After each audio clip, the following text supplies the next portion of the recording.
Welcome to the Good Rookies podcast. My name's Fahim. And my name is Nelly J, y'all. And we are Good Rookies. That's right. What's going on, everybody? Happy Good Tuesday. And guess what? It's episode 76. 76. Let's go. Yo, 76, guys. And y'all, it's going to be a Scorpio edition because we got on the podcast, all the Scorpio them on the podcast tonight. Fahim, please introduce who we got. All right, hold on to your hats. We got somebody who well-respected in the league, well-respected in our circles, someone who I can actually say in regards to ball, Janelle, we go back and we really looked at players and evaluate from our own perspective. We have someone on here, I can also say, who's forgotten more than we've ever learned in regards to this situation. So I'm really excited to introduce today Dain Ervin to podcast today. Dain. Thank you guys for having me. I appreciate your time. I appreciate the kind words. Well, Dain, I mean, first of all, before I even knew what you did, just the way you spoke, I'm like, okay, this man's kind of important, isn't he? Like, it sounds like he's kind of important. I don't know what it was, but like, when people speak for him and they just pause to let you kind of settle in, I'm like, okay, this man's kind of important. So, Dain, we're going to highlight you and for the culture, but first of all, a lot's happened the last 24 hours in sports. We saw Tom Brady's out, Aaron Rodgers is out. We saw a crazy game between the Chiefs and the Bills. All-Stars came out. Like, what do you think is also McDonald selection came out? Like, it's been a lot happening in sports. So what's one thing that you saw that happened over this weekend or this week that like you think was really important in the sports world out of everything that happened? Because a lot happened already. well, if I had to say from an importance standpoint to see that my current boss, James Jones, was extended a contract extension for the work that he's done in Phoenix. That was great to hear. I think for anybody in any walk of life, when your direct supervisor, when your boss gets a sign of encouragement that they're doing a good job and they get a promotion and they'll be there for the long haul. Me being the rookie on staff, that's a great feeling. I'm happy for him. I'm happy for his family. And the way he shared it with us as a staff, he could have easily, not announced it, could have kept it under the table because James is a pretty private person. But he did. He immediately called us and he got a little, emotional in what he was saying. So for me, that was probably the biggest thing. I'm out of football mode. I'm currently on a sabbatical from my New York Giants. So football season wasn't here. And just enjoying the season. But, you saw what happened with, of course, Brady and with Rodgers, and then the news of Roethlisberger retiring. And then, shout out to Canada, the good news with Andrew Wiggins getting his all-star start. So, shout out to him and his team. So, I mean, there's been a lot going on, but I kind of consume the news a little differently because as I've gotten older, I've gotten away from the talking heads. And you'll be surprised that when you cut that off, like yesterday, I think for the world of basketball was a very tough day with it being the anniversary of Kobe passing. I didn't look at anything yesterday. I didn't look at Instagram. I didn't look at Twitter. I wasn't in Clubhouse much yesterday because it's just a tough day. It's a day that I think for many of us is equivalent to when, JFK died or when Martin Luther King died or when Malcolm X died. It just hit the world, with a real gut punch, and it was tough. So that day, I was kind of low, quiet. I hit the gym. I got some stressors out, but I normally consume it a little differently. But yesterday was very, very, very, very different. But I mean, shout out to everybody having success. Shout out to you guys with your podcast. I mean, to do 76 episodes is not something easy. You guys are on a path that you're trying to grow, and I see what you guys are doing. So that's a great thing. Thank you. Yeah, I mean, I think for a lot of us in the basketball world, like it was like D-Day, the passing of Kobe. And for me, that day, I always look at reflection of what am I doing? I kind of check myself because I feel like Kobe wouldn't want us. Like, I feel like Kobe was always so forward thinking. He excelled in basketball. Then he excelled in winning an Oscar. Then he wrote a book. Like, he always pushed himself in every capacity on and off the court, advocating for women in basketball, women's sports, helped push the pay raise in the WNBA. Like, so for me, I was like, what am I doing, Janelle? Like, what am I doing for the culture, for my people, career-wise? So I use that day to reflect as well, and just to make sure that I'm on the same track, because I'm like, we lost Kobe just like that. Right. And so it's like, we're not promised tomorrow. So what are we doing with today? So you're right, Dain. Definitely this week has been, I feel like, has been a whole year, but God's good. God's good. Fahim, let's go to some next hot topics, brother. Actually, so I just want to speak to what you mentioned about Kobe. He left behind a legacy. Definitely. His legacy is, something that we will always be able to, he's left behind so much for us to ponder off of and learn. So, rest in peace, definitely. Absolutely. So this is going to be interesting, Dain. So I'm going to tell you a little bit about myself. Raptor fan. When you say day one, before the Raptors had a franchise, they had a newspaper. In the newspaper, different names. I was one that actually filled it out and submitted back in. I was there when we did 1995 NBA draft. I was right in Skydome at the time. One of the ones who's cheering for Damon Stoudemire opposed to booing for him. We can get to that maybe a little bit later. But Raptor fan from day one. Reason why I'm saying this is Isaiah Thomas was on KD's podcast, the Execs. Shout out to KD and the Execs. Have great podcasts. And Isaiah, they're talking about the Raptors team and how we were constructed in the 90s. With Tracy McGrady and a lot of things that Isaiah Thomas was doing.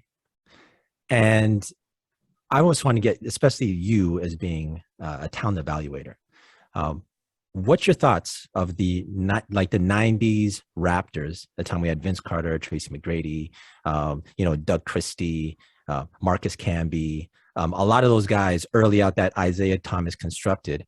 I think he might be slept on in regards to his contribution to what he did to Toronto. I just want to get your thoughts on that, first of all. So I think with Isaiah, he's a polarizing figure. But I tell people, regardless how you feel about Isaiah, there are two things that, to me personally, you cannot take away from him. One is his greatness as a point guard, that I think pound for pound, when you look at the prototypical, because Magic was an anomaly at 6'9", doing what he did. But when you say prototypical point guard, Isaiah Thomas, he's what comes to mind.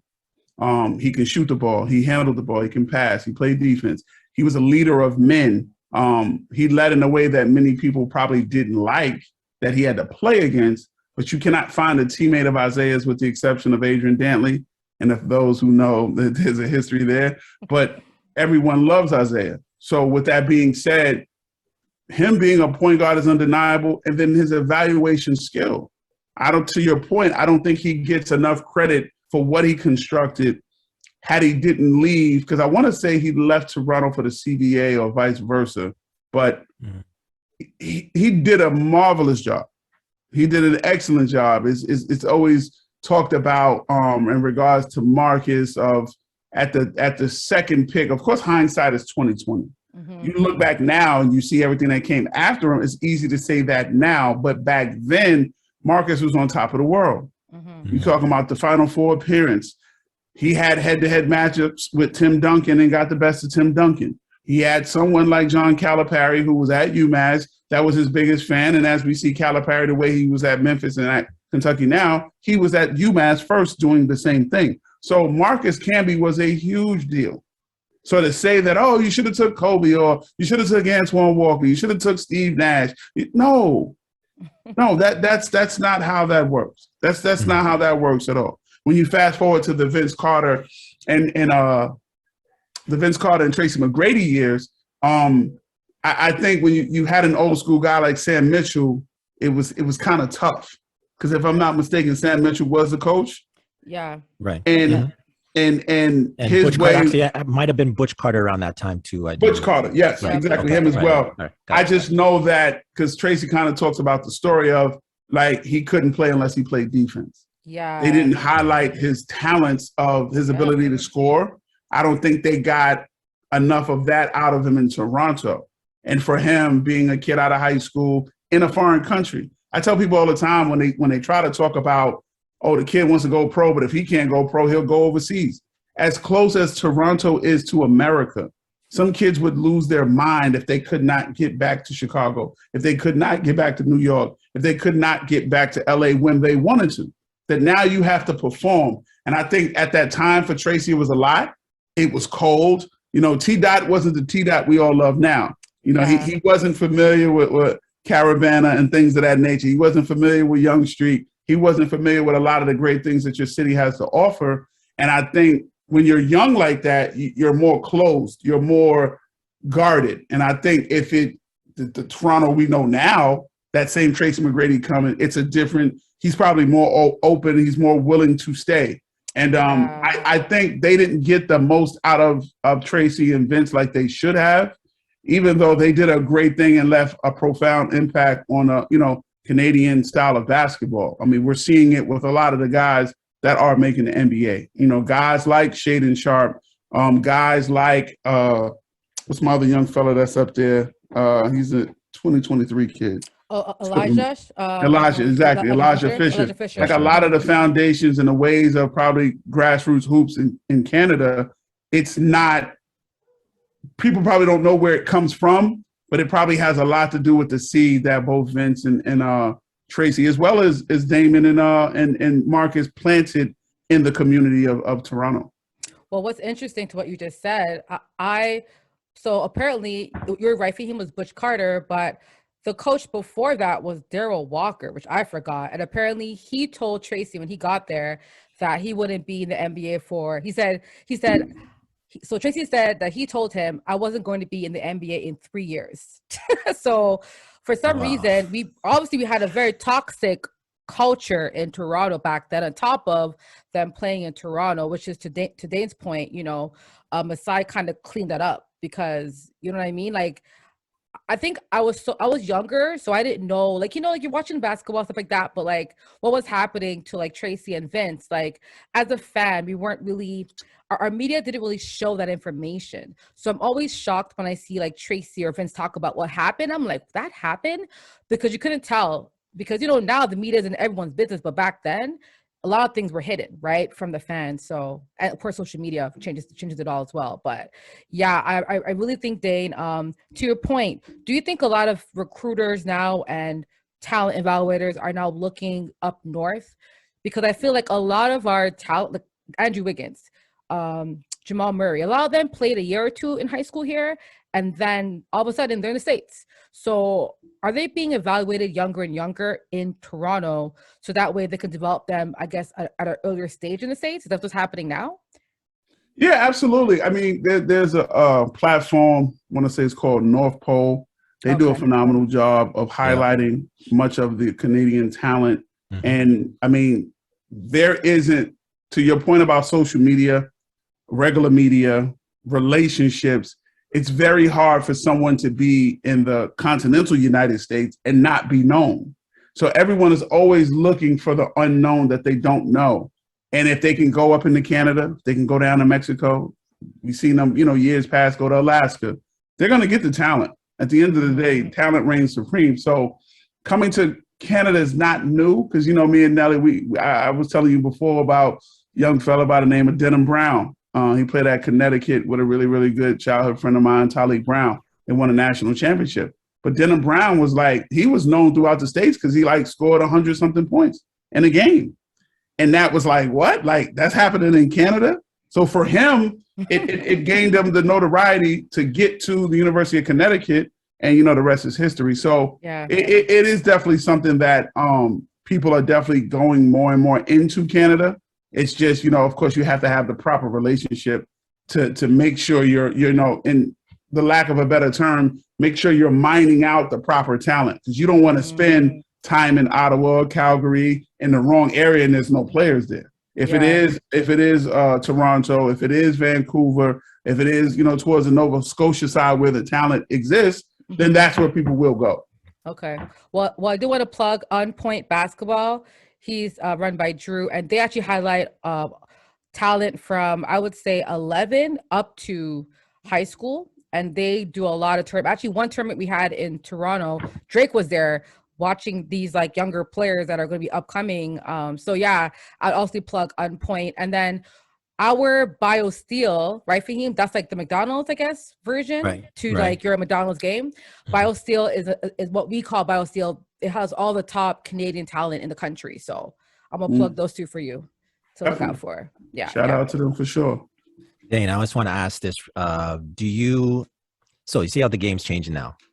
Fives are now like stretch fives. You know what I'm saying? The game's expanding where you have to shoot from the outside pretty much. How do you feel, since we're talking old Raptors, right? We're using, for instance, Marcus Camby, an example.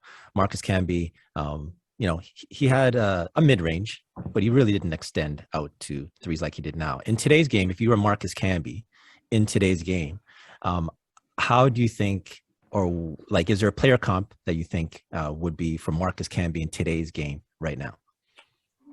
He would probably be along the lines of like Rudy Gobert.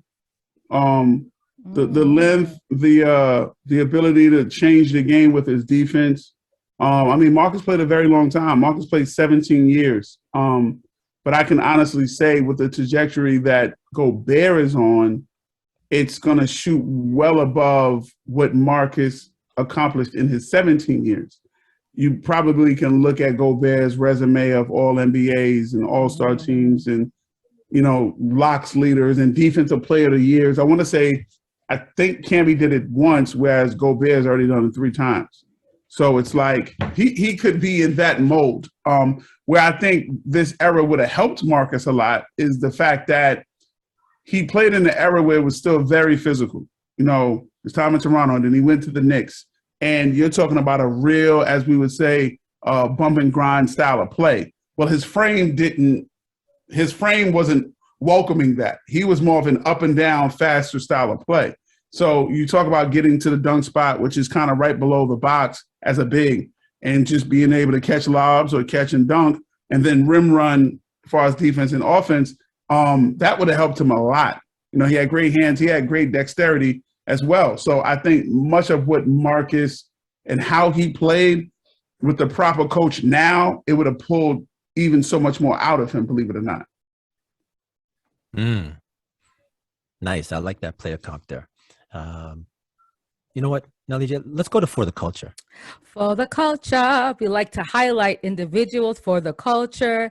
And today, we get to highlight a talent evaluator for the NBA Phoenix Suns. Okay. That's right. Dain Ervin, former Hampton University and Texas State forward. All right. He also worked with Nike for a half a decade or so. Yes. On top of that, he started his own Basketball Illustrated Reports, which is a top talent advisory for many teams around the world, from grassroots to professional. Let's give it up for Mr. Dain Ervin. Let's do it.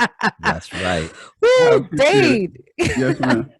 Dain, so first of all, like, your story is so compelling. So I've heard it before, but the folk listening haven't, watching they haven't. So please walk us through what it was like to, play basketball, wanting to obviously, play professional, and then having to redirect. What was that thought process like, and how did you adjust and turn into more of a talent evaluator? Take us through that. So I think for me, I grew up in Lefrak City, Queens.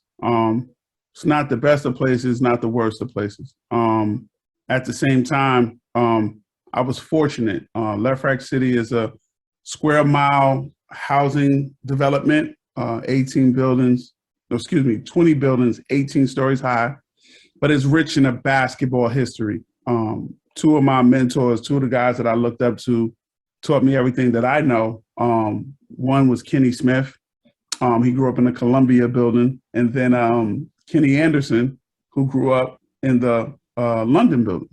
And the buildings in Lefrak City are named after different countries. So when people always look at my platforms and they see my love for travel, that seed, again, was planted in me as a child, because all my different friends lived in different countries and different buildings. I had friends in the Copenhagen building. I had friends in the Rome building. I had the Brisbane. I had Melbourne, Wellington. So as a kid, you're thinking, where's that? And you look it up, because, we come from the era of you go get the encyclopedia to figure out what's what, and you learn. So I had that with me. That was in my pocket to see the success that Kenny Smith had and be a top 10 pick coming out of North Carolina. Seeing Kenny Anderson be as dominant, LeBron James, rightfully so, gets all the attention that he deserves from a social media standpoint. And we've seen others. We've seen the RJ Barretts and the, Marvin Bagleys and the Trae Youngs and all these different guys. But I don't think people understand equating Kenny Anderson to now how big he was. This was someone that was the number one player in his class in 1989. And then people in that class were Shaquille O'Neal. He was everything. Parade Magazine, which I think is a publication I believe still exists. At the time, he was the only player to be a four-time Parade All-American. Something that I think LeBron passed, but I want to say I don't even think LeBron did that. If he did, he's the second to do it. And Kenny's influence, his just infectious smile, his joy, him being a southpaw. You can root so many New York point guards wearing number 12 to Kenny because that's the number that he wore. He had a highlight, Dain. I want to say, while at Georgia Tech, I just remember back in the day, Georgia Tech, there's this one where it was like behind the back, behind the back, behind the back. It was like, that sticks with me. Kenny Anderson, legend. That was against Bobby Hurley, coming down the left side, freshman season. And it was just electrifying. And you know what? For that, Dick Vitale, he had like a legendary call and, much health and respect to, Dick right now. His health is not doing great. They pulled him off the air, ESPN, for the rest of the year. So, but Dick was on that call, and he made that call. So that's like a legendary thing if people want to go back and check it out. But these are my teachers. These are the people that are teaching me the game. So they're my elders, but then now my direct peers and my friends and people who I grew up with, it's Lamar Odom, it's Ron Artest, Metta World Peace, it's Elton Brand. It's Speedy Claxton. It's Eric Barkley. I'm playing with 5 other high school All-Americans and pros. Because 4 of those 5 that I named were McDonald All-Americans as well. Ron, Elton, and Lamar were in 97. And then Eric Barkley was a McDonald American in 1998. Speedy Claxton, who he and I went to school since kindergarten to the 8th grade. And then we became bitter rivals in high school. That to this day, that's one of my closest friends. And he went a different route. He didn't go the highly celebrated route. He went to Hofstra University where he played for this young guy, Philly guy by the name of Jay Wright. And Jay Wright got his first start. And Speedy could have went to St. John's. He could have went to Georgia Tech. He decided to go to Hofstra, and he became a pro out of Hofstra. So these are my peers. So then the people coming after me, again, I mentioned my boy Tyleek Brown. I played at UConn with Denham. Hamidou Diallo, that's currently in the NBA right now. These are all the people coming after me. So my neighborhood, just my own neighborhood, I'm not leaving the block, is full of basketball history. And then when you expand out to different parts of Queens, you go into Manhattan, you go into Brooklyn, you go into the Bronx, go into Staten Island. It's nothing but talent.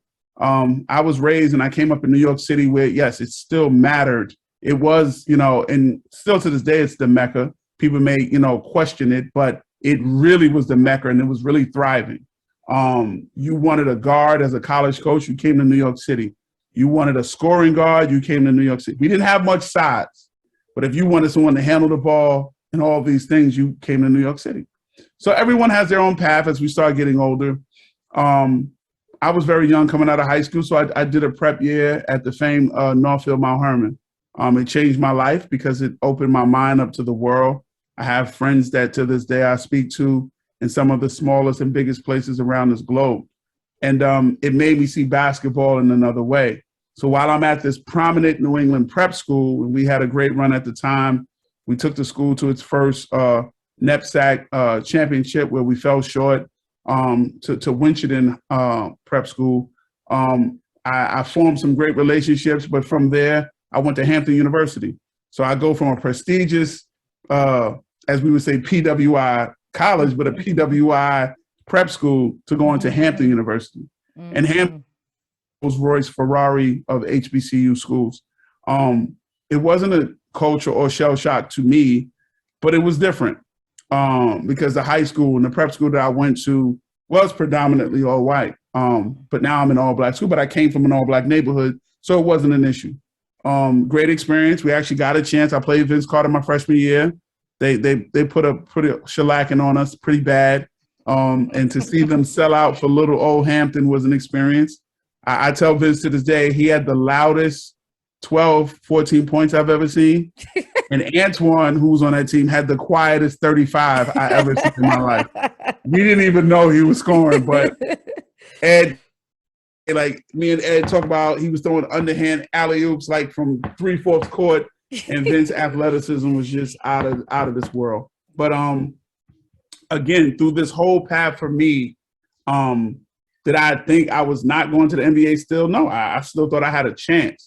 But I'm steady gathering and I'm gaining more and more knowledge, because at that time I was playing for Steve Murfeld, who's currently as an assistant coach at Creighton University, and his style of teaching. It didn't work out for me. I was a little frustrated, again, away from home, clamoring up. Like I said, I experienced it myself, but all my friends were going to junior college in Texas. So I said, you know what? Black college was cool, but I'm going to with my boys in Texas. So I come down to Texas.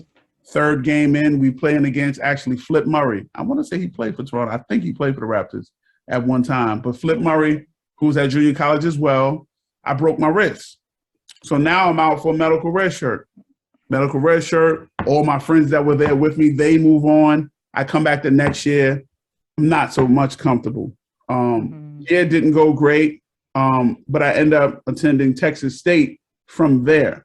So now I'm at a PWI. So I always kind of tell people when I speak from experiences, I can speak to both sides of it, because yes, I attended a PWI and I attended a HBCU, and not many people can say that. Like, either they give you the HBCU side with a bias, or they give you the PWI side with a bias. But very few can say they've done both. But again, through all of this, I'm gaining teachings. Didn't go the way I wanted, but I learned from Guy Davis at Angelina College.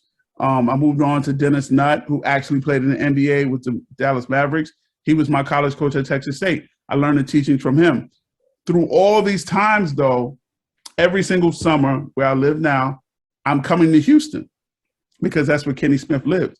So I'm getting the tutelage from him and individual workouts, and his brother, who he's probably one of the greatest minds, ever in basketball. Because as much as I learned from both Kennys, it was his brother Vincent that taught all of us. He taught both of them. He taught Lamar Odom. He taught Ron Artest. He taught so many great players. I can go on for days, the knowledge that he has. So I'm still putting all this information in my head, and I'm retaining this information about basketball. But it is starting to get towards the end from a college eligibility, and my window for making the NBA is shrinking and shrinking. And it was, when I finally graduated, I knew what I wanted to do. I saw a lack of representation in management across the league. Some people that right now, I hold them as mentors. Ed Tapscott, he was one of the prominent Black management people in the 90s. He worked with the Knicks. He was the first general manager for the Charlotte Bobcats. He's a dear friend now. John Lucas, he was a head coach for Philadelphia. He was a head coach for San Antonio. He's someone I speak to daily. I wanted to have that influence, because coming up in Queens, and again, in a predominantly Black neighborhood, there was a gentleman who, anybody from New York City, anybody from the East Coast for that matter, they knew this man's influence, and I always marveled at it. It's a gentleman by the name of Tom Konchowski, who since, I want to say last, either March or April, he passed away. But Tom, 6'5", he always had his members-only jacket. He had his cashmere cardigan, button-up shirt. He was the biggest evaluator New York City has ever seen. He can go inside of the worst neighborhoods and no one would bother him. No one would touch him. And not just because he was a white man, but the respect that he had. Mm-hmm. When you say Marcy Projects, you say Redfern and Far Rockaway, you say the 40 Projects, Baisley Projects, Lefrak City, Astoria Projects, you name it. Forster in Harlem, Polo Grounds, Colonial, Soundview in the Bronx. He could go anywhere just to evaluate talent. And that always stuck out to me. And I'm like, I want that It was never about money. Wasn't about fame. When you guys get a chance, go to YouTube. There's very few videos on him, but they're there. But when you see how big his impact was, it was just amazing. And I always said, and people around me always used to say it to me as well, like, why can't you do it? Like, more so saying, like, you can do this, you just don't realize it. The things you talk about, the understanding of the game, how quickly you take things, like, you can do this. But of course, when you're born in the 70s, you know, you're a hip hop baby, born in 78, I'm proud of it. You pick up certain things that you don't realize that come from hip hop and you apply them to your everyday life. And for me in my profession, I picked up a little thing that both Biggie Smalls and Jay-Z get a lot of credit for. And it's their lack of, or their inability to write their rhymes down before they rap. And when I evaluate, I do the same thing. I never have a pen, I never have a paper, I never have a computer, I never take notes. I just watch what I'm watching and I retain it all in my head. And even, you know, people that I work with in Phoenix, they look at me and they ask me like, yo, where'd you get that from? Or how did you know that? Or people think I'm looking at like a website, but it's just one of the good habits that I picked up. So fast forward on, it's 2002, I graduated from college. I literally don't know what I'm going to do. At this time, I have a college degree in hand, and I don't know what I'm going to do. At the time, Speedy was playing with the Spurs, and he was like, listen, man, my wife at the time, she was pregnant with his first daughter. She was leaving San Antonio. And my other boy that was with us, he was going to play pro ball in Puerto Rico. So he was like, well, listen, I'm here by myself. I understand San Antonio is Texas State's largest alumni base. Won't you try to come down here to find a job? So I'm like, all right, cool. I come down, never forget, March 18th, 2003. I go down. They go on a crazy run, which they eventually won the NBA championship that year. I never found a job. I in the midst of all that success, and I'm looking, I'm putting my resume out, I'm going, I never get a job. And it was a little frustrating, but it also fed to the people that I were around in San Antonio, Coach Popovich, R.C. Buford. I mean, at that time, Mike Brown was an assistant coach. Coach Bud in Milwaukee was assistant coach. Brett Brown, I was just in Philly, was an assistant coach. Steve Kerr was still playing. Danny Ferry was still playing. It was great conversations, and it helped feed my hunger to do what I'm doing now. So while my time in San Antonio, I really got an in-depth look at just how NBA teams work. Now, keep in mind, this is at the infant stage of the San Antonio way. They hadn't won the second championship yet, but they did. So I'm seeing how they operate. I'm seeing how the basketball minds and people of that nature work. And again, it's feeding to my, want to do this. I do my first scouting service, send it out to every exec of color. Of course, don't hear from anybody. So literally that summer is where I spawned my relationship, who, again, another close friend, he was in my wedding, I was in his, Malik Rose, who just got the VP position with the G League. And that's like my brother. We fight, we argue, we laugh, we cry. We have wins, we have losses together. But that summer, we were bitter enemies with Madden on PlayStation. Like, it just didn't stop. And it was two basketball guys playing a football game. I made him break so many remotes that summer, but it started a bond for the both of us. And it was a journey that we both wanted to get to this space. And but it was time for me to go. I had to go back home because I didn't find a job. And I did. I found the job, August of 2003. I was working at the PAL Center, and I was working with the kids of East New York, which, if people know the area, that's a pretty rough area. But, what I've learned when you're on your journey, that regardless of what your dream is, you still have to do the right now work. You can't get caught up in, man, I want to be a model, or man, I want to be a coach, and you put all your eggs into that basket. No, what you have to find a way to do is called multitasking. That you still have to keep the lights on. You have to keep food in the baby's stomach. You have to keep the Fendi on your wife's back or your girlfriend's back. And then you still have to put time into the craft that you're trying to perfect. And that's what I had to do. But it wasn't it though for me, because I'm working in East New York. You know, my brother who has me about 5 years, he's still staying with my mom at the time. And he took the room over, so I don't have a bed. So I'm sleeping on an air mattress in my parents' living room that got a slow leak in it that when I blow it up at night, when I wake up in the morning, I'm laying on the floor and I'm like, this is not it. This is not it. So I'm not going to lie to you, share this vulnerable moment, transparent moment with you guys. I followed my heart at the time. Young lady that I was dating, shout out to her. She'll remain nameless, but I moved to Houston to say, you know what, I'm doing the right thing to be with her. But as faith has it, I'm not even here 3 months, find out she's cheating on me. Then to double down, the next 5 months after that, every time I went out to find a new girlfriend, who do I run into? I run into her. So it's like, Jesus Christ. Mercy. At this point, I'm pretty much at rock, because I done left my mother's house. I'm in another city. I knew people, but this just wasn't it. And basketball was the furthest thing from my mind. It really, really was. I was not thinking about scouting service, scouting. And I was a juvenile probation officer for Harris County, and I was working for Continental Airlines on the side. So I'm doing that.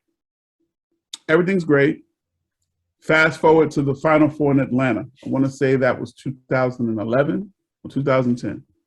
And we're having dinner with a good friend of mine who's actually coaching in the league now with Brooklyn. And everyone that was coming to his table, they said something to him, they said something to me. They said something to him, they said something. And he finally turned to me, because he's younger, he said, big bro, like, you got more to give. And I'm like, what are you talking about? And this is kind of at that time, for me, it was the typical talk, because kind of like how you explained, Janelle, like my understanding and knowledge of the game, like people, like, they're like, yo, you got a gift at something, like you're pretty good at it. But I heard it all the time, so I wasn't paying it any mind. So I'm like, bro, whatever, bro, like, let's just finish eating our food, have a good night, whatever. So Fahim, I don't know, have you ever been to Atlanta, Fahim? No, never. Mm-mm. So understand this. This is rule number one if you ever go to Atlanta. Mm-hmm. You have to pay the nightlife college tax. And let me explain. Okay. You cannot frequent Atlanta and not go to a gentleman's club and assist a young lady in her struggles through undergraduate college years. Absolutely. So understand that. So keep in mind, me and Royale leave dinner and we go meet Malik, because at that time, Malik was doing play-by-play for Philly. And the gentleman I'm referencing, he played with Philly. Me and Royale had the conversation at dinner. Malik knows nothing about it. We literally meet Malik at one of the finest establishments in Atlanta, and he says the same thing. And that's when, for me, it clicked. Because I've had the combo before, but I've never had it similar times, and then I put two and two together. And they're like, yo, you got to do something, man. You got to like start a scouting service. You got to work. Because I didn't want to work. I didn't want to be a trainer. I didn't. I didn't feel that was my strength. I felt looking at talent and being able to decipher where they should and could play and how good someone is, and somehow, because again, growing up, again, seeing all the greatness that I saw, guys from Kenny Smith, Kenny Anderson, David Edwards, God bless his soul, Adrian Autry, Derek Phelps won a national championship at North Carolina. This is family. Like, this is when you see them, or if any of you guys ever see some of these people and mention me, they're going to tell you, oh, that's little bro. That's family right there. So I know what it looks like. So it wasn't hard. So I go back to my hotel that night, wake up the next morning, and I write down every school where I knew a coach. And then, impressively or not, I had 27 schools. I had 27 schools. And when I started moving around to talk to other scouts at that time, and of course, they were my racial counterparts because they didn't look like me, I would ask them, yo, when you started your scouting service, how many schools did you have? And they're like, oh, I had like 4. I had 3. So I'm like, wait a minute. 27 people I know, like I might have something here. So without thinking about it, I hit the ground running. And I just started covering every event.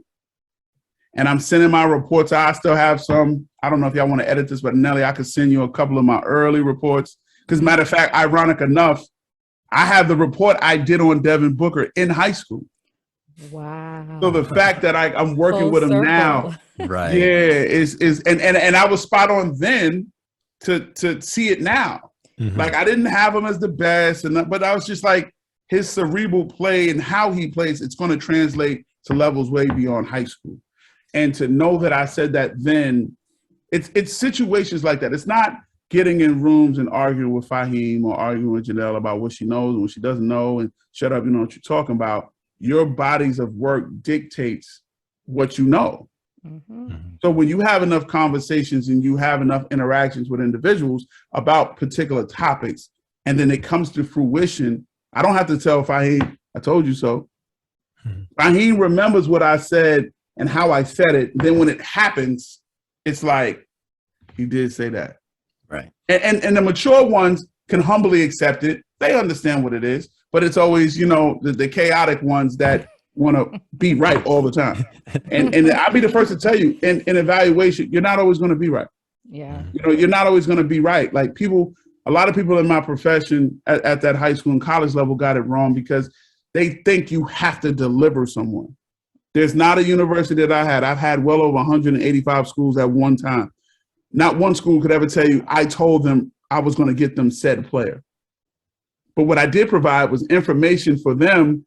And this is the best way for anybody, whether it's man, woman, child, that wants to do this going forward. It's not about delivering players, but it's providing the proper information so that when Fahim says, do I go recruit this kid from Montana or do I go get this kid from DC? Because as a university, you got a budget to only go one place. And if you're coming from a small school, you got to make it right. Now, if you're coming from a big school, you get the lid jet, Fahim, we're going to fly to Montana, stay there 15 minutes. He ain't no good. We're going to fly to DC. Okay, he's pretty good. You know what? Let's go to New York. Let's go to Chicago and then go to Miami for the weekend. Like, no. You got to make sure that consistency remains professional with everyone that you deal with. And for me, I had the knack for that.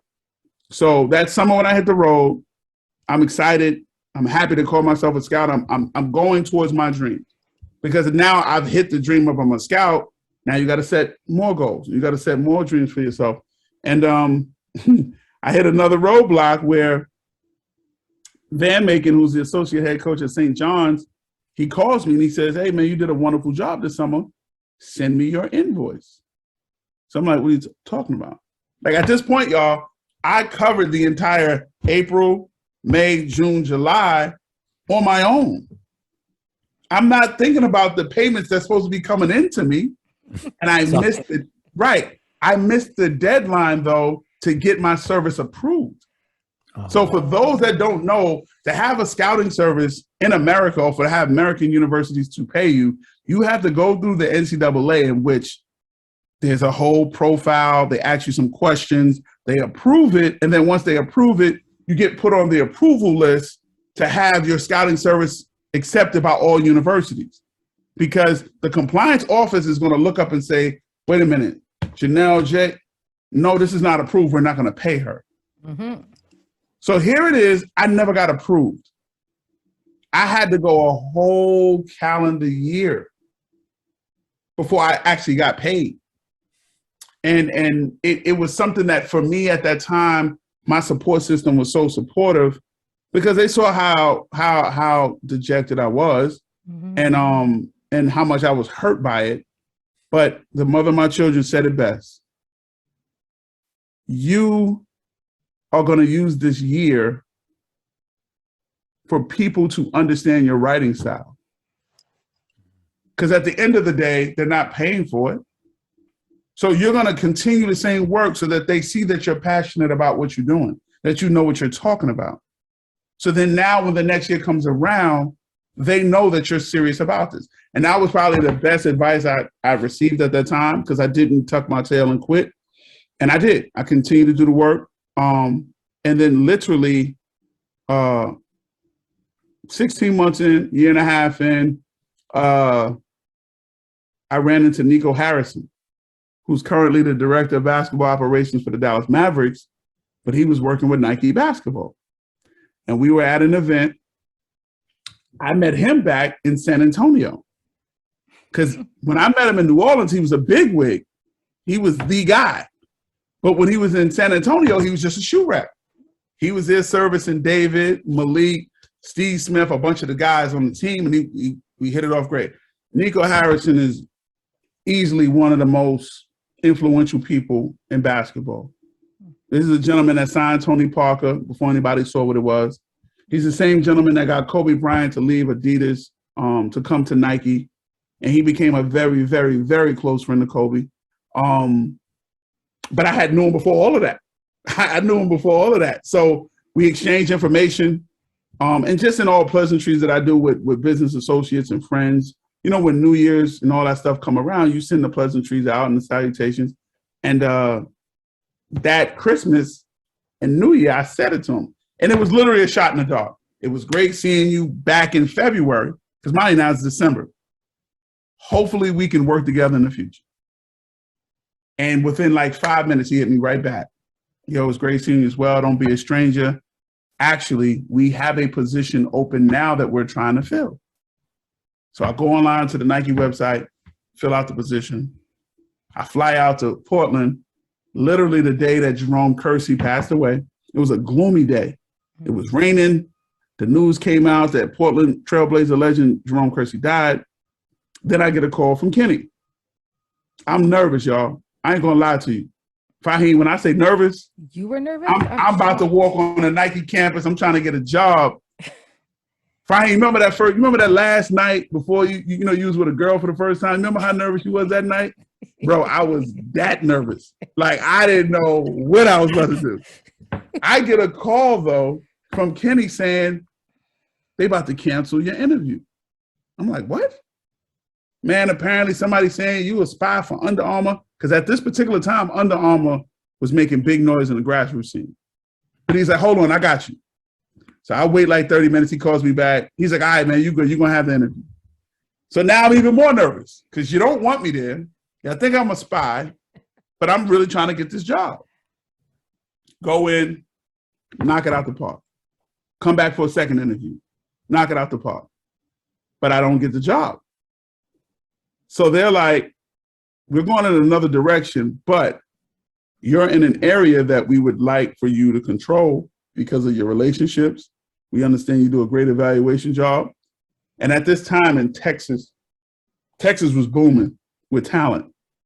Under my guidance, mentorship, I dealt with, whether it's directly, indirectly, just some of the guys that I dealt with in Nike EYBL platform, De'Aaron Fox, Justice Winslow, Justin Jackson, Kelly Oubre, Robert Williams, Carson Edwards, Jared Vanderbilt, Cade Cunningham, Trae Young, Jarrett Culver, Zaire Smith, Billy Preston, Mitchell Robinson. Like, these are all the guys that I had to deal with in some type of capacity, talking to them about school, talking to them, why we're going to help you get to the next level. You just have to remain focused.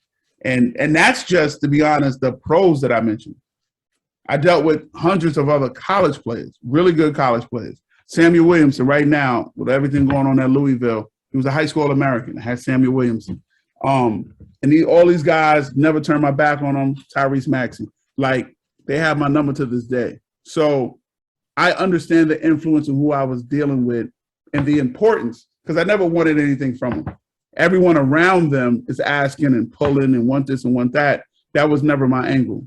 My angle was to see that they reach their goals, because I had people, again, like Vincent Smith, like greats like Rob Lanier, who's currently the head coach at Georgia State, help me when I transferred from Hampton, when I went from Hampton to Texas State, when I went to prep school, when I went from my prep school to Hampton, like all these, I had different people that helped me that I didn't know until later that didn't want nothing from me. So it was only right that regardless of how talented these guys are, and they're more talented than me, that I have to return that. You'll hear me say, Janelle and Fahim, I talk about the basketball guards. That's a real thing. Like, people joke about it, but the basketball guards and karma, they see everything. Ball don't lie. That's a fact. That's a whole Ball fact. don't lie. While Rasheed Wallace caught a lot of flack for that, it's crazy now to hear how many people say that now. Right. The ball don't lie. He didn't probably got countless technical fouls for saying that. Right. And now it's just common jargon on the court, which is crazy to me. But shout out to my boy Sheed. He's another great basketball mind and great individual. But to say all that to say, I spent my time with the Nike EYBL, but again, I'm still within inside of me. I was able to concurrently do my scouting service as well as work with Nike basketball because the work was one and the same, but it's just, Nike information was that. And then my scouting service dealing with universities was that as well. So I built lifelong relationships from going into an industry of knowing 27 people to seeing over that. Times thousands. Exactly. And again, the best part is that everyone universally knows me as a good person. Like there's not a mixed review of, oh, he did me like this. Well, he didn't know. Every university that I dealt with, I delivered reports on time, accurately. I was available to them 24 hours a day. And I just did my job at the end of the day. So it was only fitting last December. And it was bittersweet because I got the call 2 days before Christmas that Nike was downsizing and that I was going to have to be let go. It was a reorg. Sorry, that was 2020, December? Yes. I'm sorry. 2021. 2021? No, you're right. No, you're right. 2020, right? Yeah. Okay. Yes, 2020. I'm sorry. And it was tough because you don't want to get let go, especially when you're doing a good job. But I did understand the times because of COVID. Now, I'll be the first to say Nike stepped up to the plate. When COVID first hit March for people, I didn't miss a payment. Lights stayed on. Kids got everything that they needed. Wifey got everything that she needed.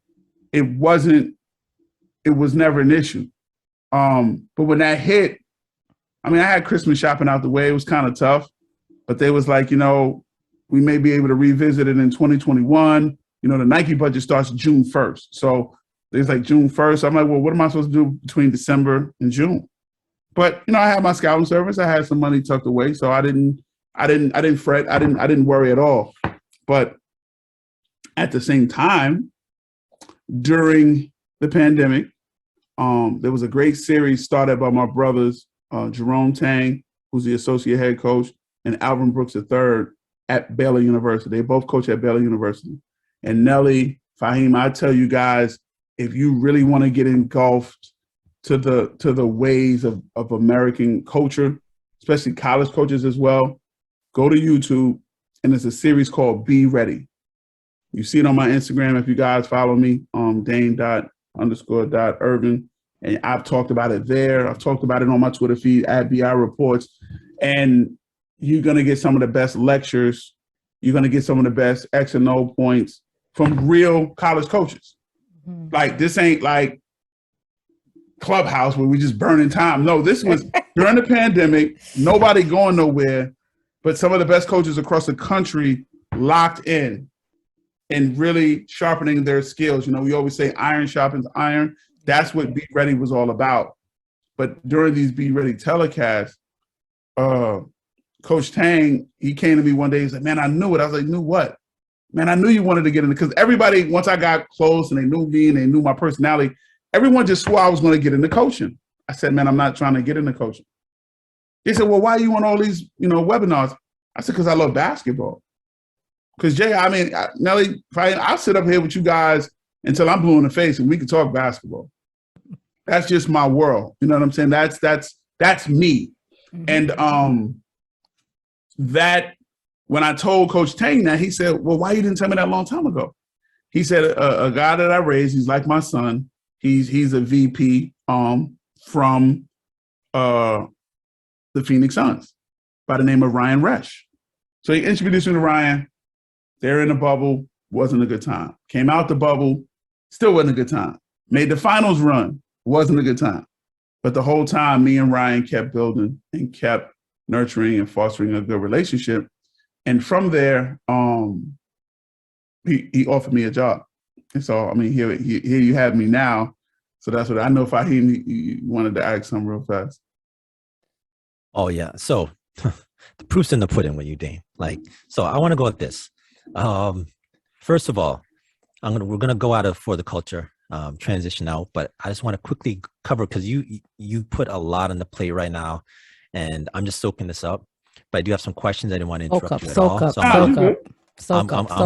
I'm just gonna soak it up, Fahim. Soak it up. So let's it up. So here we go. You mentioned New York, and New York and just talent evaluation in New York, right? You mentioned New York point guards. I think back real quick, Felipe Lopez, highly regarded by the media at the time. Even at the time when I watched him at St. John's, I'll be honest, I'm clearly not a talent evaluator. I'm just a fan who's followed ball a long time. Didn't see anything special with Felipe Lopez. The media did. As he went to league, I guess he didn't pan out to be what he was proposed to be at high school. At that time, just put yourself real quickly. Just give me, what was your thoughts of Felipe Lopez in high school when the hype was going on? Were you a believer, or, because I'd be interested to hear from your perspective. Everyone did. I mean, this man was dubbed the Dominican Michael Jordan.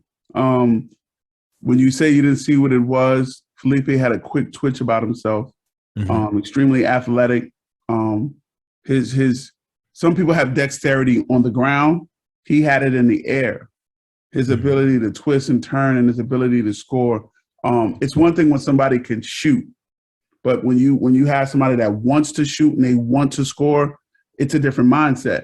Because someone who can shoot may not always want to shoot, but somebody who wants to score and wants to shoot, Felipe had that attack in him. He had that dog about him. Again, he was the number one player in the country in 1994 in a class that had Antoine Walker. They had Trajan Langdon. They had Steve Wojciechowski. They had, God bless the dead, Lorenzen Wright, Ricky Price, Chris Herron, Kareem Reed, another great friend of mine. So with all that talent, Felipe was that guy, and he knew he was that guy. The sad part to the part you said about, because he did get a lot of media attention, and at that time, think about it, it was a big deal because he was on the cover of Sports Illustrated as a freshman. Right, and, I remember. He caught a lot of heat for that. But go look at his collegiate career. Take his name off of it. And tell me, will we not be celebrating said individual? It's like top 5 scorer all time in St. John's, which is a very, very storied program. But at that time too, I should say. Shout out to Malik Sealy, rest in peace. Yes. Also. Rest in peace to another one. But at the time Felipe left, he was easily within that top 5 scoring category. He had a great career. And he's still, with everything being said, he's still a first round pick. He was still drafted by Vancouver. So it just didn't go the way. But if you saw him to this day, even with his documentary that came on 30 for 30, he couldn't be in a better place. Got you. Okay, I'm gonna throw this out real quick. Lefrak, you mentioned that. Is that Capone Noriega? It is. Nice. Me and that Nori's building is right next to mine. Nori has me by a year and a half. His sister India and my brother, they went to school together. And our families known each other. My mom known his mom. His dad passed away some years back. But mom was another one. Again, rest in peace. Great, great man. And me and Nori have known each other for years. You probably see a picture if you was on my Facebook page. We got a good picture together. But no, that's my brother. That's my brother. Well, yeah, can you mention? Go ahead, Fahim. Oh no, I was going to say, because you mentioned the buildings and how the different names, and that's when maybe when you left, right, I was like, so shout out to the War Report also. That was I'm glad to see the War Report had its effect the way it did. Man. Definitely. Okay, and last one, I got to throw this in. Okay, so last thing this is the third last one. Okay, I know. So, after you that, I'm going after you. Okay. And the last one was, actually, you know what? I just want to give you your flowers right now. So, you're not going to say this. I happen to think this. As they say, if you can do New York, you could do it anywhere, right? And you are a talent evaluator on the highest levels. So when I think of, you went to you played D2, right? No, Division 1. Division 1. You played D1, but yeah. Okay. Both D1 schools. Okay, both D1 schools. Okay. I think of Masai Ujiri, and this is not a slight at all. Masai Ujiri, he was not a highly decorated college player, but he had, what it takes for what he does. And sometimes people think, like, for instance, Michael Jordan. Michael Jordan does, just because he's a great basketball player doesn't mean that it would translate into maybe coaching. You know what I'm saying? So I just want to give you your flowers in that, you know, you weren't a highly decorated basketball player, but you had what it takes to be equivalent in your field. You know what I'm saying? You clearly have something special, because as you're mentioning with that's someone you looked up to, Tom, you're saying, and you know, just that ability, that you know you have that ability. So that's why when you're speaking, I was just soaking it all in, because like you know, we're in the presence of someone who's purely gifted. You got a gift, and you won't say it. I'm gonna say it for you. So I just want to give you your flowers on that, Dain. I appreciate that. I mean, that's humbling to hear. I was telling Nelly offline that I was that kid who teachers said plenty of times that I talk too much. Again, if y'all want a kick out of it, I literally put that post on my I put that on my Facebook page, and my teacher who said it, I tagged her in it. She's still living, but I don't know. It was taking a thing that when you're a child and you're inquisitive about things, that it can be viewed from other cultures as a particular way. I was telling people, it wasn't until I went to Hampton I even had a Black teacher. So that's one of those things that shows you that culturally things can be different. While you're viewing it as an issue and that it can potentially harm or affect a child, it can actually have an adverse effect as well.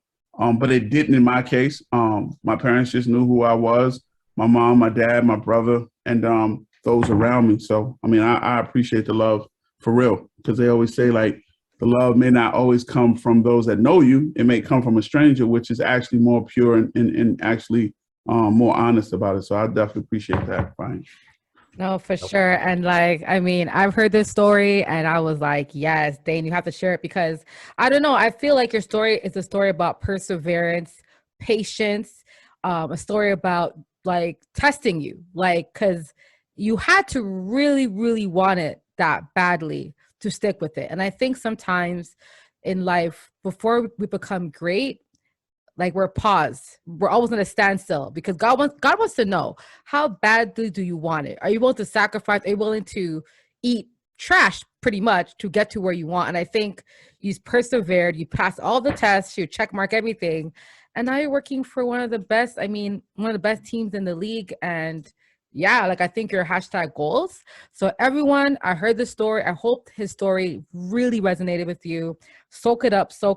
Dain Ervin, we're so happy to give you your flowers. You are for the culture. You are walking for the culture, by the way. You're walking for the culture post. We appreciate you, brother. And we're now going to go to our last segment. Fahim. All right. Yeah, he's culture in the flesh. That's what he is. In the flesh. Not in flesh. All right. So let's close this out with That's Absurd. That's absurd. Fahim, bro. What was absurd this week? What was absurd? So Giannis Antenkuompo, he has a lawsuit suing Leaf trading cards over the unauthorized use of the nickname Greek Freak. I'm going to go with absurd, just in that situation, that there's so many players out here that do have trademarks. And this is not an absurd so much on Giannis. It's just absurd for the situation that they can't get this figured out. And I just want to get your feedback in regards to this. Is it absurd? And what's your thoughts on this? I'm confused. So you're saying he's suing someone else for using his name? Yes.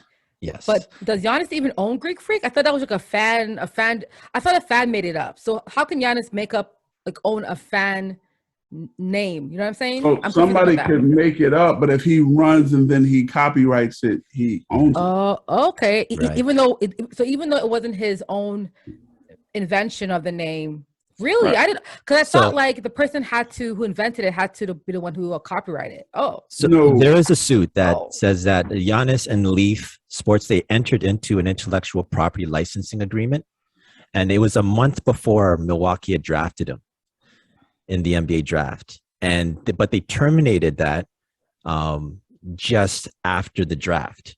So what happened was, even though they terminated that contract for Greek Freak before the draft, that Leaf media continued to use the Greek Freak mark. And I can understand merchandise. Yes, so because of selling merchandise, he wants money. Right. But He's suing them. are you familiar with the term jelly fam? Did you hear about that craze? Of course, jelly. So the whole jelly fan, the jelly layup, it was a group of young guys, Isaiah Washington, Sidney Wilson, and Javon Quinterly, actually that plays at Alabama. Anyway, to make a long story short, they made it up. It was some kids that made it up. But the rapper, Cameron, he trademarked the name. Oh. And they had, unbeknownst to them. So he doesn't have it anymore, but it was at a time when the name was hot, that had that name went viral on some merchandise or people were using it, he had the rights to that name. So again, just because someone else makes something up, that doesn't necessarily mean said individuals, they own it or whatever. Mm-hmm. So what I'm seeing here is that Giannis never trademarked the name. They did. So he's suing them because they trademarked the name that he should have. So I'm trying to understand, who owns the trademark for a Greek Freak? Is it? Well, yeah. Giannis entered an agreement with them before he was drafted, and then it got terminated. They terminated the contract after, but continued to use the Greek Freak mark. I'll throw allegedly all over this because this is not alleged. It's Cardi B sued someone on YouTube, by the way. So alleged. Yes. Which would totally make sense. Because think about it, his last name is very hard to pronounce. It's taken me years, and I still haven't got it. I still just go to Giannis. I say, hey. That's what so the Greek Freak for the merch, it's totally is good for the audience and the brand, especially now with Nike involved and everything. So it gets a little sticky, but. I got to say the situation came across it. I have to say it's an absurd situation. Got to clear that up. Yep, that's very true. Mm-hmm.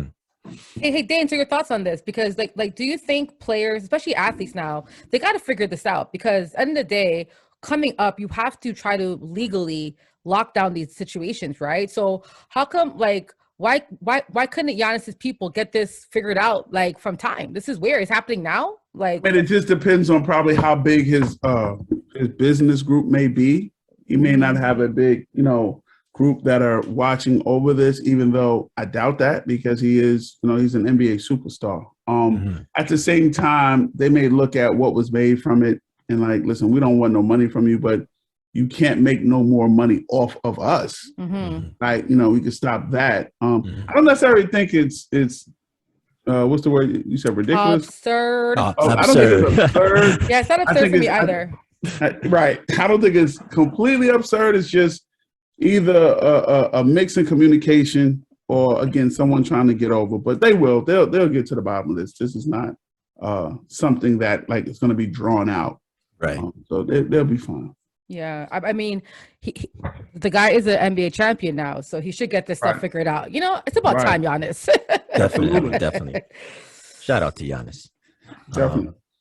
All right, so let's put this episode in the books. All right, y'all. That was episode 76. That's right. I appreciate you guys so much. I love the energy. I love the backdrop as well. I think that's super creative. Nice. And speaking of the culture, it's glue and paper. It's very simple. From scratch. We did it from scratch. I see literally some iconic moments of my childhood, from the Jeffersons to Randall Cunningham. Right. That's my guy. I see Ali. I see Tribe Called Quest. Right. On your side, Janelle. Martin. TLC. See the boy from New York? You see? I see Spike. Is that Ben Johnson up there? Yep. Yep. And that's Ben Johnson. Biggie and Biggie and Jay. Right. Got the Big Daddy Gang picture. So I had Mike Tyson up in the corner as well. You got both as my in. Yes. But Dain, you know what? Before you go, we love to give our guests a chance to do a special shout out. So the floor is yours. I just want to shout out one to all, the coaches I ever had that helped, put the right knowledge of basketball in my mind. My first two coaches, Coach Kurt and Coach Kenny, I had them in grade school. Vincent Smith, like I mentioned, Artie Cox, Pierre Turner, Kevin Jackson, to Bill Batty, going to college. It didn't go the way I wanted, but at Angelina College with Guy Davis, Dennis Nutt. I mean, everyone that I had that took the time, that saw something in me to share something with me. Definitely to my family that have been extremely supportive, because I think what some people don't understand about a scout, it sounds great. It is great of a job, but it can be taxing. The travel in and out of hotels, on and off flights. I had nose surgery last year, and air travel can make you really, really vulnerable to sinus infections and ear infections, and dealing with that. Shout out to Navage. I had to buy a Navage nose machine to help with a lot of my breathing, but I wouldn't trade it for the world. Again, the support system, my kids, they mean everything to me. And just shout out to everybody. Shout out to everyone who's just all about peace, love, and happiness. Nice. And it sounds simple, but it's a real thing. It's very hard. It's a real thing. Mm-hmm. Well, but that's a beautiful shout out. I want to shout you out, wifey, and the kids, and your family, because everyone around you made you who you are. And I got to meet you. Again, before I even knew what you were doing, I'm like, I don't know who this person is, but I'm gonna stalk him. I'm gonna stalk him because he's just so smart. Like, I like smart people. They're so smart. We're going to dinner. We got in and out this year. We played you guys early, but of course, pandemic issues. Yeah, I know. When everything opens back Toronto up again. Make sure you let us know. I am definitely coming to Toronto for sure. Okay. To definitely break bread with you guys and have a good time. No, for sure. But I'm so thankful for you taking the time. I mean, you could have been doing anything right now, but you took the time to spend it with us and with the audience here. So we appreciate you. Shout out to everything you do. I want to shout out to everyone right now. 2022 is here. A month has gone by. We remember Kobe. Just always keep it day by day. Write down your goals every day. Let's stay focused. A month is down, y'all. We're in February now. This is coming out February 2nd, so February 1st. So it's the first of the month for February, first Tuesday. So let's get our goals for him. Yes. So I'm going with this. I'm quoting. We just talked about Giannis and his trademark Greek Freak. Dan, I'm going to beat you to it. I'm going to trademark the Masai Ujiri of talent evaluation. That's you. Hashtag Masai Ujiri. But that's a very long name for him. You gotta make it really concise. Masai Ujiri of the basketball evaluation. That won't sell. That branding will not work at all. Emperor Evaluator, King Evaluator. You know what I'm saying? You know what I'm saying? Pharaoh Evaluate, anything but Masai Ujiri. That's a long name, man. That is a long one. Ramses of Evaluators. I did leave this out, but it was one of the joys when I first started, and it's kind of I got that feeling again. So when you're a pro scout, nobody knows who you are. Other scouts know who you are, right? But nobody knows who you are. So you literally can go, you can sit next to parents, sit next to girlfriends, and you get information that's different from when I was working with Nike. Every time I walked in the gym, oh, that's a Nike scout. Right. That got kind of old. It got old really fast too. You know what I'm saying? Like, you kind of like the stealth move to go to places, watch, learn information, and then leave. Right. And at the pro level, it's like, I don't have to sit in the gym because, I tell people all the time, as a scout, you watch a lot of bad basketball. That's a fact. Like, you're not always watching the stars. I'm not watching T-Mac, then Vince, then Steve Francis. No. I might watch T-Mac and I don't see Steve Francis for another 64 games. Like, just bad basketball. But at the pro level, you're looking for a specific niche. You're looking for what you're looking for. And normally time with your team and we have a great team in Phoenix. We have it kind of laid out of who we need to see and how we need to watch them and what we need to look for. And if they don't provide it, that's not your fault. You just move on. There's somebody else. So that's one of the great, great joys about the pro space and evaluating. Nice. All right. Dain, don't let Fahim do any branding for you. Go ahead, Fahim. Give me a shout out. All right, Nelly J, let's put this episode in the books. Episode 76. So, guys, if you had a good time, you enjoyed yourself, you learned a lot, please follow, like, subscribe. We're gonna have all of Dain's information, even LinkedIn profile, y'all. Y'all can stalk him like how I've stalked him this past week.